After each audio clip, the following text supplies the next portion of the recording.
Hey guys, what's up? Today I'm gonna be telling you about my favorite awesome badass travel hacks that I use as a frequent traveler and digital nomad who's been roaming the world for many years. And let's dive right into it. How about we start with booking flights? I generally use about 3 flight search engines: Google Flights, MOMONDO, and SKYSCANNER. SKYSCANNER is pretty cool also because you can search for flights from one destination to everywhere, which is pretty awesome. And you can search for flights for an entire month or even longer periods of time. That way, if you're a bit flexible and you don't really care where you're going and when you're going, you can catch some really awesome deals. However, 90% of the time, I usually book my flights directly through the airline's website. Why do I do that? Well, I've had some really bad experiences with some of the cheap booking platforms, because if you want to change something about your flight or whatever it is, you have to go through some hotline. Sometimes they might cost $5.99 per minute, or they won't let you change stuff at all. So I'd rather pay sometimes a couple of bucks more, sometimes they're even cheaper on the airline's websites. But for me, if I want to change whatever it is about my flight situation, it's always easier to talk directly to the airline rather than having to go through a third-party agent.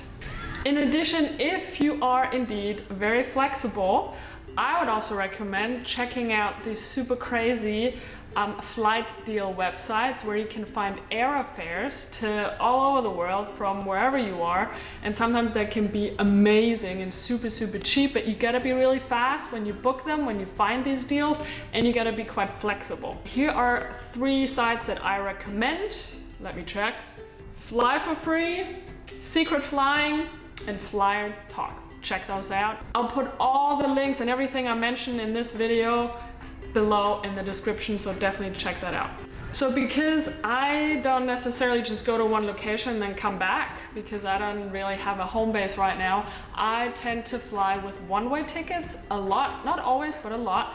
Even though they might cost a lot more, for me, it makes a lot more sense usually to just book a one-way ticket. Or sometimes I book a return flight or a multi-destination flight and either don't use the return flight or I reschedule it, or whichever way. But one-way tickets, just less hassle, just one way, and that's it. However, as you might know, depending on which country you fly to, they might ask you for an onward ticket or a return ticket, otherwise they won't let you board the plane.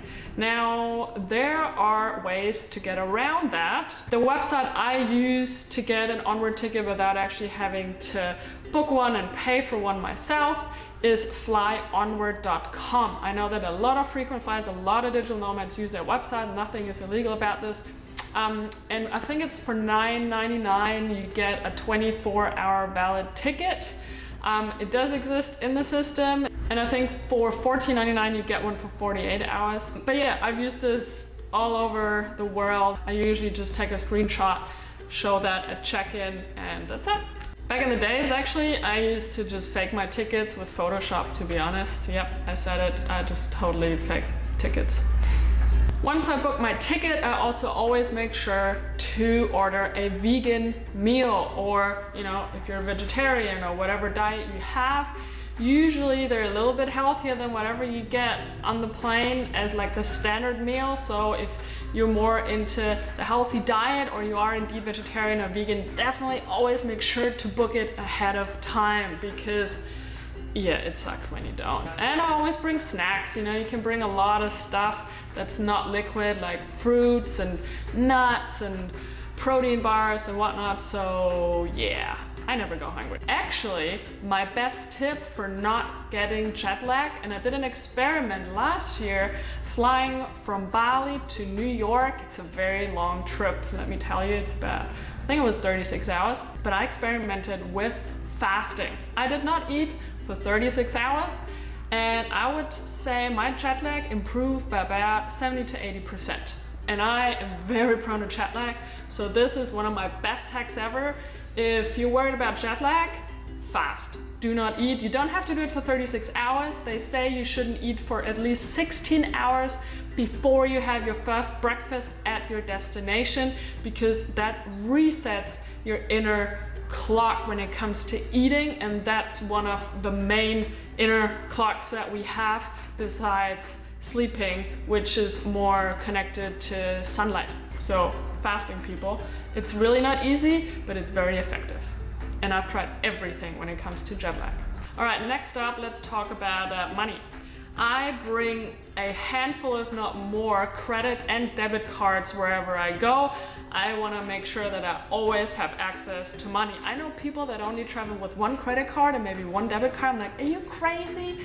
I've got, I have a stash like this. I do have a lot of bank accounts all over the world. One of my favorites at this point is Revolut. The reason why I like this credit card so much, it's basically prepaid, so you have an account, you can get the app online, it's super straightforward, but it has different currencies: euro, pound, and the US dollar. For me personally, that's super valuable, and I love the app, and it's just a great card to have. So Revolut, check it out.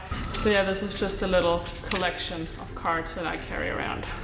I always check in online. I really don't want to waste any time at airports, and also because I want to get the best seat. I prefer an aisle seat to any other seat, and at best as far front in the plane as possible. And to figure out where the best area to sit is, and now let's just let the train go past.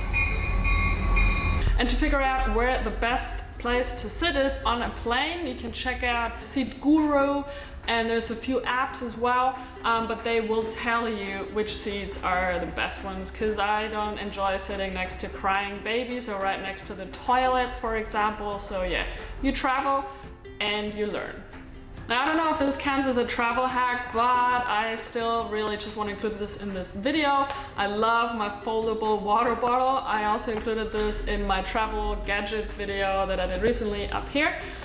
The reason why this is so cool is because before I clear security, I just get rid of whatever water's still left in here, fold it up, put it in my backpack, go through security, and once I'm on the other side, I go and fill this up at a water fountain, or even in the bathroom, depending on the country I'm in. Because I'm not a cheapie at all, but I don't like paying $5 for a bottle of water and buying extra plastic bottles and all that. I just like to use this. And while we're talking about clearing security at the airport, figure out a system, guys. I mean, I see people at security fumbling around, not knowing where their stuff is to take. They don't even know what to take out of their bags, even though there's clear signs telling you exactly. Just kind of make it efficient, and I like to be as efficient as possible at airports, so I know exactly what to take out, how to put it in there. So yeah.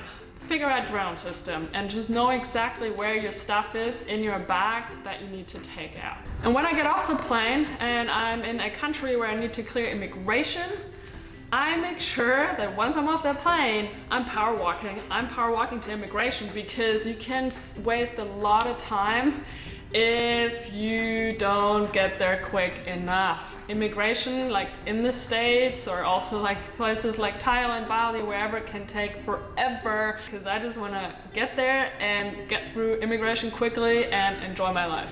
Now, when it comes to ground transportation, going from A to B, wherever you are around the world, I make sure I kind of know the prices. You know, sometimes you're in countries and, you know, I don't want to get ripped off, or I just kind of want to have a general idea how much they're going to charge me, especially if it's a country where they don't like to use a meter in the cab. Also, I like to use Uber. Uber is something that's kind of everywhere now, and especially in countries where they don't like to use meters, or maybe you don't really speak the language, or you're just a bit, you know, unsure.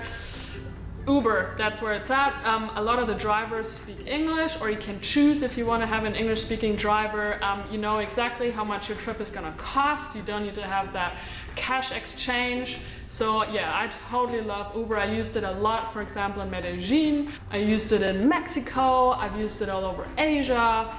It's pretty convenient.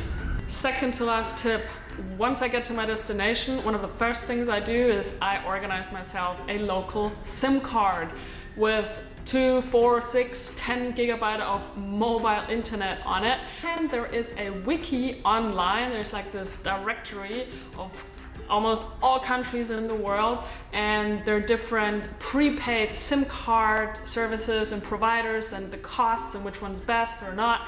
So that's a great way to know beforehand which one you want to get. Usually it's pretty painless and straightforward in many countries, not all of them. But yeah, that's one of my first things that I do. And then I have my little gadget for all my SIM cards where I keep them. So very handy. And lastly, because I work online, I need good Wi-Fi wherever I go. I use 2 apps. One app is Work Hard Anywhere. It's an app that tells you, it gives you a map of all the cafes and co-working spaces and how the Wi-Fi is, are there any outlets, how's the coffee, whatever. Sometimes even the Wi-Fi passwords. But it's just really convenient to find good cafes to work in. And also the second app that I use, it's just speed test. I want to test the speed of the places where I go to work, or in my hotel, or in my Airbnb, or my co-working space, because I work with a lot of big files, such as to upload YouTube videos, for example, and hence I want to make sure I've got a good connection, and I always kind of want to know roughly where I'm at with the speeds. So it's Work Hard Anywhere to find places to work at, and then speed test to check your Wi-Fi speed. And that's it, guys. I hope you enjoyed a few of my personal travel hacks that I use all the time. And now I'd love it if you shared yours in the comments below the video, and give my video a like, a thumbs up if you enjoyed it, and always, definitely, absolutely, without a doubt, subscribe to my channel. Thanks for watching, guys. It's been awesome, and I'll see you in the next video.